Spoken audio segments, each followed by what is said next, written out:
नमस्कार बच्चों, कैसे हैं आप सब। मैं उम्मीद करती हूँ कि आप अपने अपने घरों में सुरक्षित हैं, खुश हैं। देखिए बच्चों, हम चैप्टर 1, चैप्टर 2, चैप्टर 3 और चैप्टर 5 का दोहरान कार्य कर चुके थे, क्योंकि ये चैप्टर हमारे पीजी 1 के सिलेबस में आ रहे हैं। तो अब बारी आती है चैप्टर 6 साइकिल की सवारी का दोहरान कार्य करने की। तो देखिए, साइकिल की सवारी का दोहरान कार्य करने से पहले मैं आपको क्लियर कर दूं कि ये एक व्यंग्यात्मक कथा है जिसके लेखक है सुदर्शन जी, जिन्होंने ये बताया है कि किस प्रकार लेखक एक साइकिल सीखने की वजह से कितने उत्साहित होता है कि मुझे सीखनी है और उसके बाद उसका क्या हासिल होता है।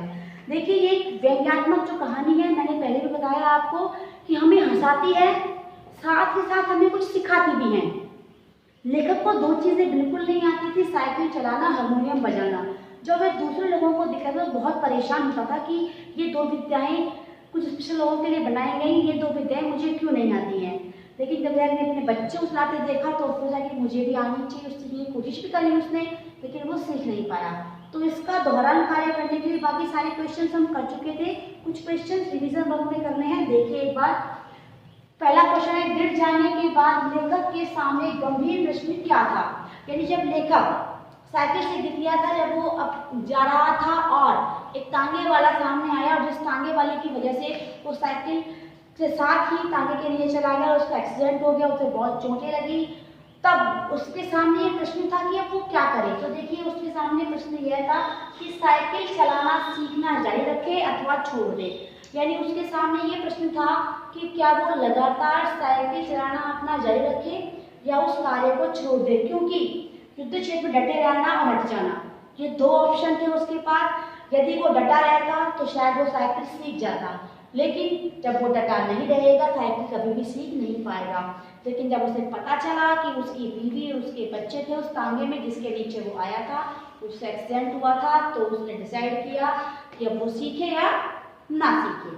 तो जिसका आंसर है वो मैंने आपको बता दिया है। ठीक है बच्चों, एक्सप्लेन आपको कर दिया है। आप अच्छे से अपने अकॉर्डिंग इसका आंसर लिख सकते हैं। तो कितना कि सीखना जारी रखे अथवा छोड़ दे, उसके सामने सिर्फ एक यही प्रश्न था।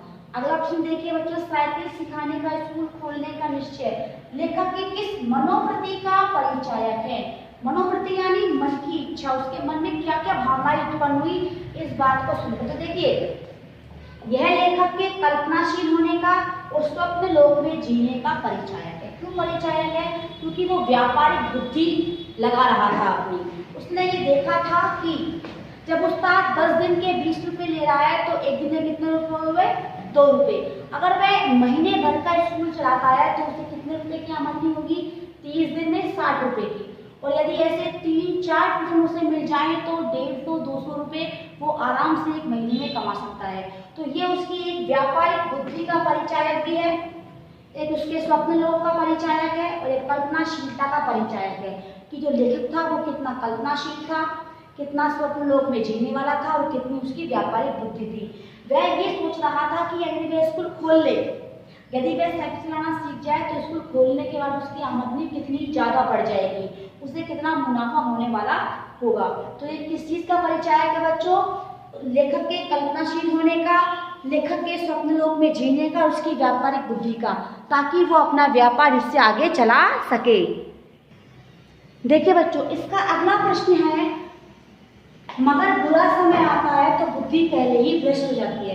यानी जब किसी के साथ कुदरत होने वाला होता है तो उसकी बुद्धि काम करना बंद कर देती है।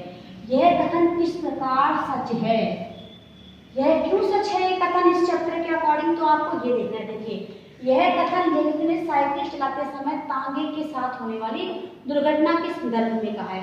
क्यों कहा है? क्योंकि साइकिल चलाते समय लेखक के सामने जब तांगा आया तो लेखक के हाथ पैर फूल गए। मैंने बताया था आपको कि लेखक को प्रॉपर साइकिल चलाना नहीं आता था और चलाना तो बिल्कुल नहीं आता था।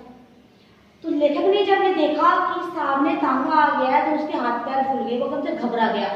उस घबराहट में वो ये भी भूल गया कि साइकिल का हैंडल घुमाकर वो अपने आप को बचा सकता है। यदि वह अपनी साइकिल का हैंडल घुमा लेता तो दूसरी तरफ निकल जाता और क्या होती, तांगे से उसकी टक्कर नहीं होती। टक्कर नहीं होती तो क्या होता, वो बच जाता। लेकिन वो इतना घबरा गया था कि उसकी बुद्धि ने काम करना बंद कर दिया और उस घबराहट के मारे वो क्या हुआ, उस तांगे के नीचे ही आ गया। फिर क्या हुआ, दुर्घटना हुई और वो बेहोश हो गया। यानी बच्चों ये चीजें ये बता रही हैं आपको आपको इस चैप्टर में ये बताया गया है कि कभी भी किसी भी परिस्थिति को देखिए घबराना नहीं चाहिए, सोच समझकर निर्णय लेना चाहिए। यदि तांगे को देखकर व्यक्ति निर्णय लेता, यदि लेखक अपने निर्णय को सही समय पर लेता, साइकिल का हैंडल घुमा लेता तो शायद लेखक दुर्घटना से बच जाता। क्योंकि लेखक की क्या हुआ, जब बुरा समय आया तो उसकी बुद्धि क्या हुई, भ्रष्ट हो गई, यानी उसकी बुद्धि ने काम करना बंद कर दिया।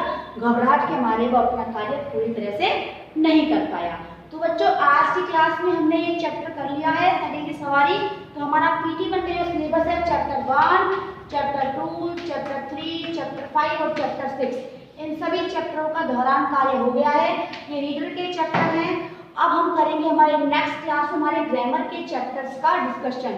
ग्रामर के चैप्टर्स में हमारे 2 चैप्टर हैं बच्चों, जो मैंने बताया था आपको कौन कौन से। पहला भाषा तथा व्याकरण, और कौन सा चैप्टर है बच्चों, ये पहला चैप्टर है। और चैप्टर नंबर 4 शब्द विचार।